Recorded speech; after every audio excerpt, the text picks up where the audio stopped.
Good afternoon, everyone. Hello there. Welcome to the Academy's Morrison Planetarium and this presentation of our final show of the day, a tour of the universe. Now, this is a little bit different from the other shows that we've been showing today. How many of you have seen our other show earlier today? A couple of you. Okay.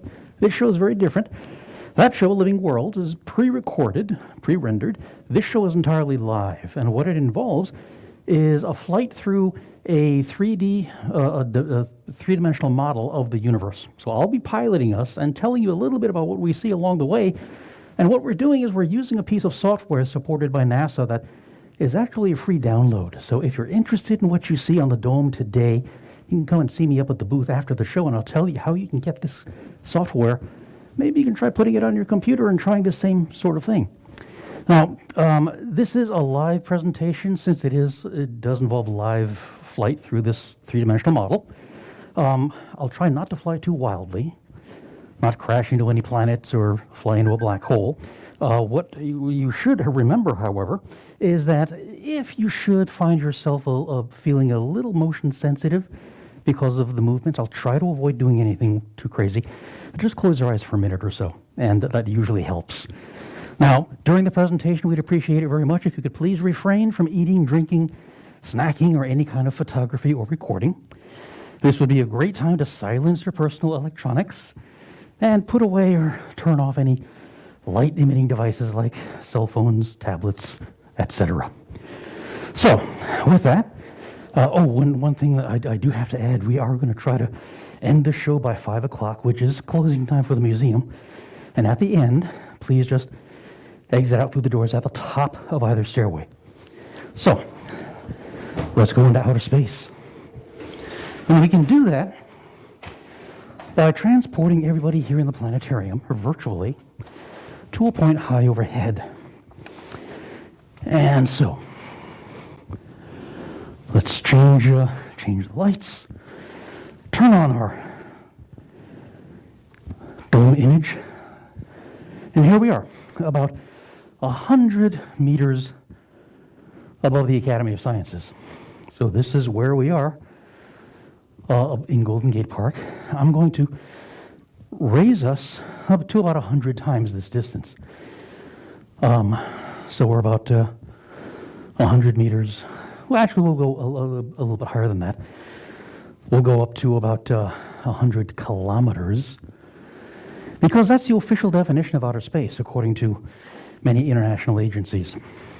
100 kilometers, or about 62 miles up, is where aerodynamic control surfaces no longer work. Things like wings, flaps, rudders, and you have to use maneuvering rockets. So 100 kilometers is the edge of space, officially.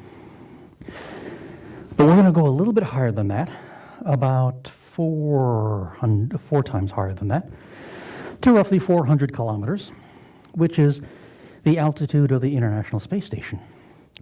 So this is the kind of view that the astronauts on board the station have of our planet from 400 kilometers up, roughly 250 miles. And that's as far as people go from the Earth right now. People have traveled farther from Earth, meaning we're going to continue zooming out away from where we started from. And we're going to go as far as humans have ever traveled, at least for now. And that would be our own satellite, the moon.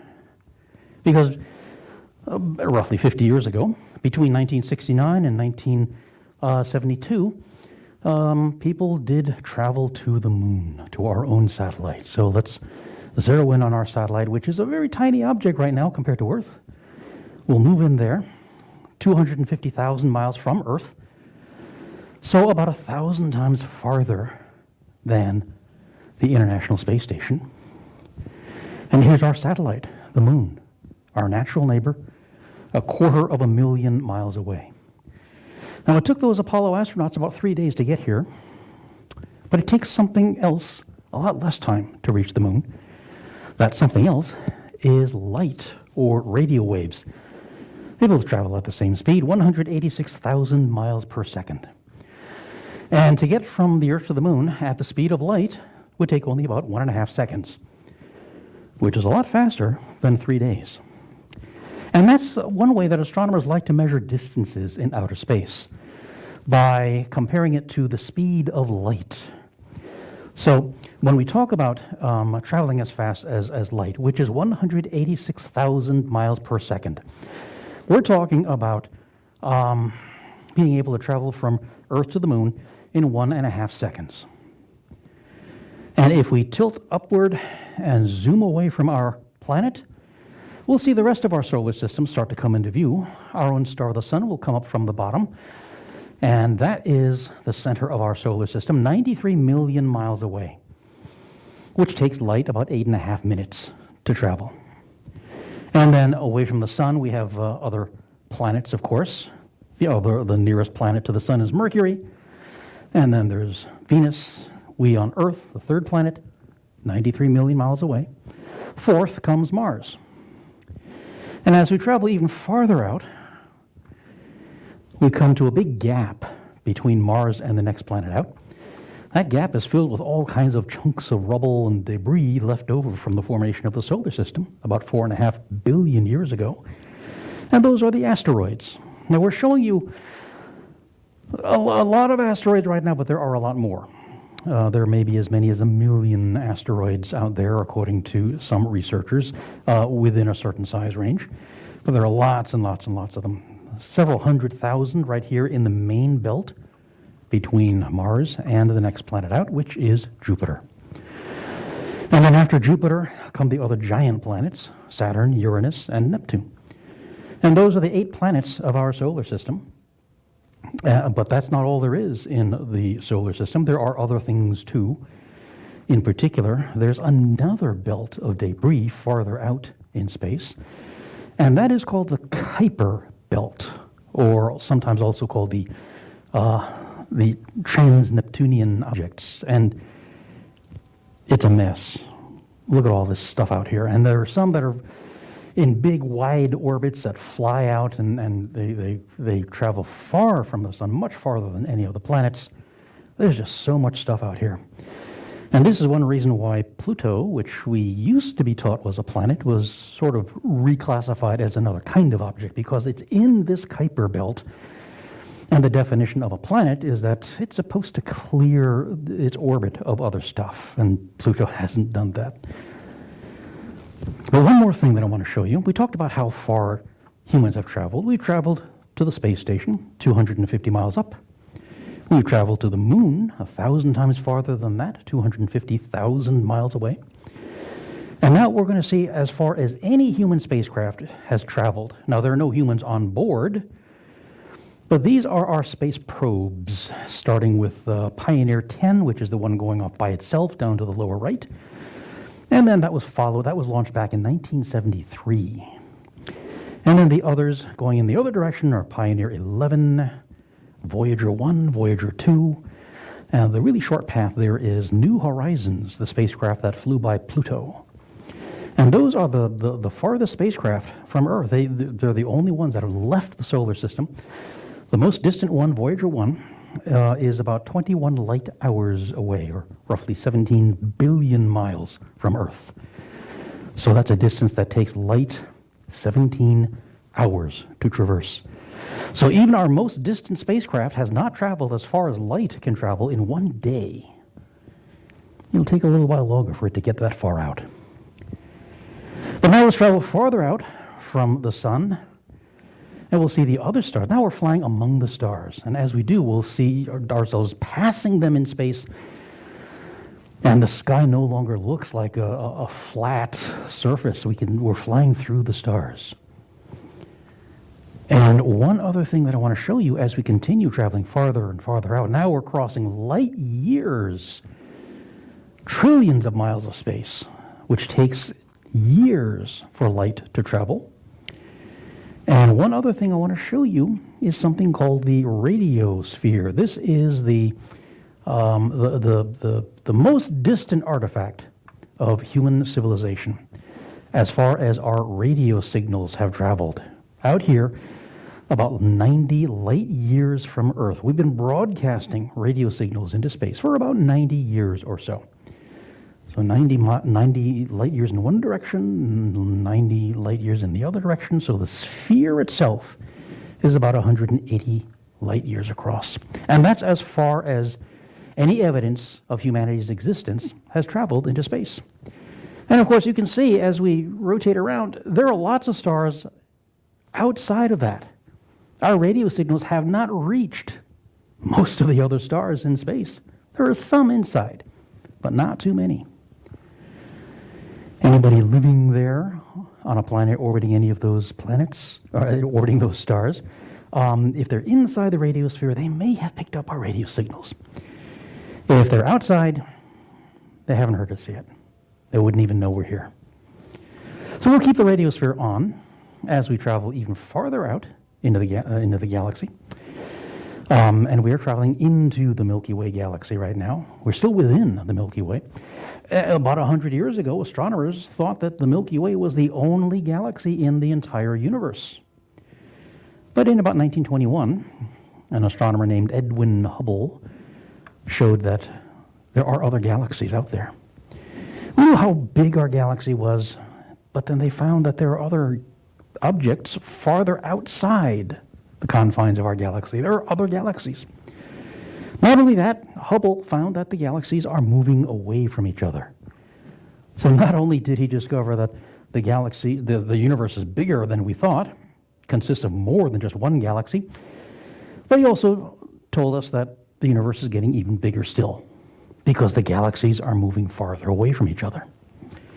Well, this is our own galaxy, the Milky Way, a huge flat disk of several 100 billion stars that measures roughly 100,000 light years across.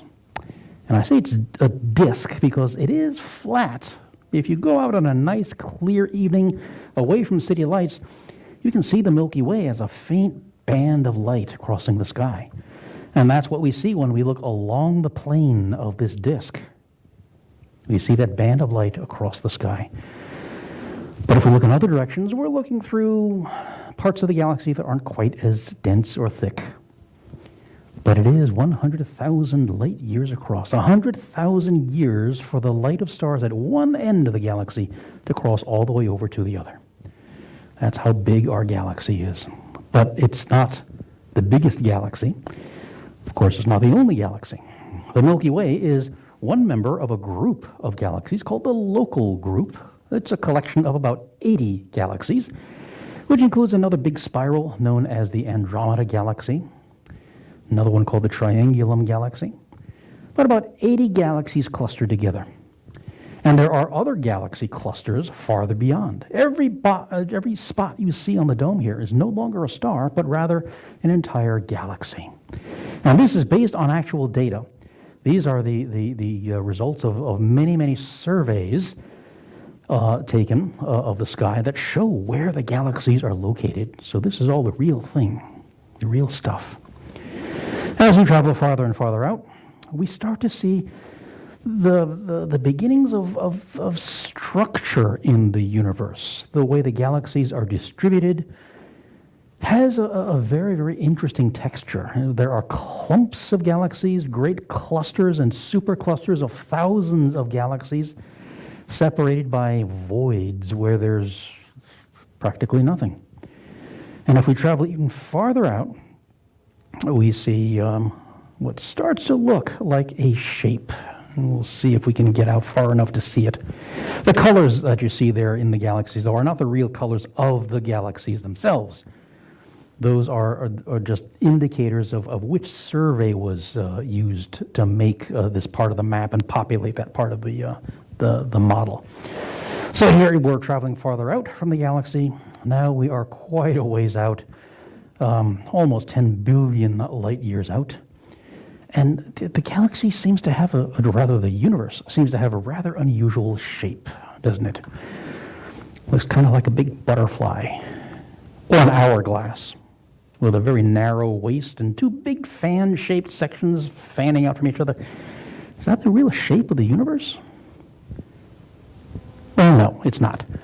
Our model of the universe, our map, looks like this only because there is something in our way blocking our view of the part of the universe that's along the plane of our galaxy. All the dust and gas in the plane of our galaxy is preventing us from seeing these areas here, which we know there are more galaxies farther beyond. So as our instrumentation gets better, as our techniques get better, eventually we'll see this map fill out a little bit more uniformly so that we have an even number of galaxies all the way around. But right now, this is what we can see. And it's not the real shape of the universe, but it's just the result of the fact that we haven't mapped certain areas very well yet. And as we travel even farther out, we come to some of the most distant objects ever observed. And of course, you can see in this map how there are some areas in the universe, some parts of the sky that have been mapped out more thoroughly than others and explored more carefully. That's why there are some areas that are denser streaks, as you can see. And now these orange spots that we see are what are called the quasars. These are the most distant objects that have been observed. These are the centers of very, very young galaxies, and they're very energetic, so energetic that for their distances, they are the most energetic things that we can think of. They're very, very bright, very powerful, give off a lot of radiation and energy. And those are the most distant things that astronomers have observed. These are more than 10 billion light years away. And farther out, well, is there a farther out? Surrounding everything, permeating the entire universe, there is a faint microwave radiation, a faint background hiss coming from all directions that some astronomers think is the best evidence for what they call the Big Bang, the time 13.8 billion years ago when the galaxies began to separate away from each other. This was discovered in about 1968, was predicted in the 1940s. And when this radiation was found, as predicted, astronomers held it up as the best evidence for what they call the Big Bang. So this faint radiation is really a heat map of the universe. It shows some areas that are a little hotter than others, some areas a little bit cooler, and this shows the beginnings of the differentiation of matter, which means the formation of stars and galaxies. And this is as far out as we can see, as far back in time as we're looking, because the farther out into space we look, the farther back in time we are seeing, because it takes light time to cross great distances. The quasars that we are passing through, the light took 10 billion years to reach our telescopes here on Earth. Closer galaxies, well, their light took a little less time. And as we move back in toward the center of our model, it may occur to you that it seems as if we're at the center of the universe. Is that really the case? I know a lot of people would like to think they are. But no, we're not the center of the universe. The reason it looks like we're at the center is simply it's because we're the ones who made the map. It's a result of perspective. It's like being in a forest and looking around and seeing trees in every direction, and you just assume that you're at the very center. If there were somebody in some other part of the galaxy or some other part of the universe making their own map of the universe, it would probably look the same from their perspective as well. We're fast approaching our own local group again. We'll come back to our own Milky Way galaxy. We see it approaching us edge on. And as we approach the galaxy, we can still see the radiosphere there telling us our location in the galaxy. We're not at the center of the universe, not even the center of the galaxy, but about 2/3 of the way out.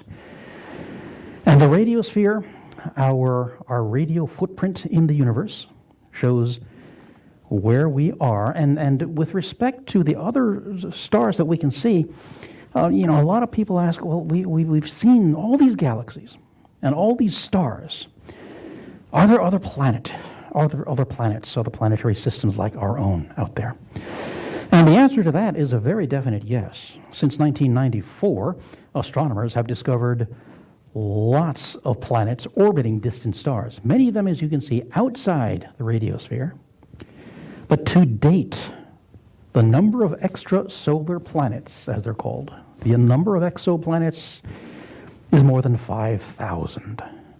So there are more than 5,000 planets out there, and counting. The number keeps going up because we keep discovering more and more. And of all those planets, are there any that are anything at all like Earth itself?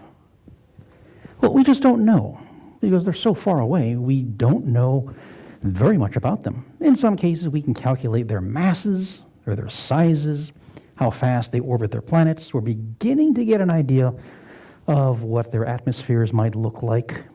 Hopefully, with the new James Webb Space Telescope, we'll be able to figure out what those atmospheres are made of. But as we approach our own star, the Sun, we're left with the realization that as far as we can tell, there are no other planets out there that we know of that are anything at all like Earth, that have the conditions required to allow life to exist. Now, for that to happen here on Earth, well, the planet has to be the right kind of planet, and we think it should be a rocky planet. It should orbit the right kind of star, which gives off just the right range of radiation so that it's not too dangerous or too hazardous to live under. It has to be the right distance from its star so that it's neither too hot nor too cold, and that liquid water can exist on its surface, something called the habitable zone. And it has to have a lot of other stuff too. It's got to have the right kind of mineral content and other nutrients that will allow life to exist and survive on its surface.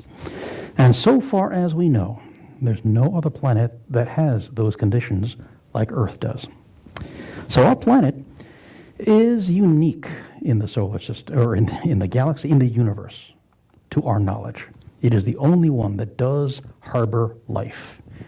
Very precious, a very fragile place, one where life exists in a delicate balance with its environment, and one which we need to do a lot better to protect so that it can continue to support the life on its surface. So, in all of our travels through the universe, from Earth all the way out to the cosmic microwave background, we find that there is literally no place like home. And with that, welcome back home. Welcome home to planet Earth, and we hope you enjoyed our tour of the universe. Thank you all very much.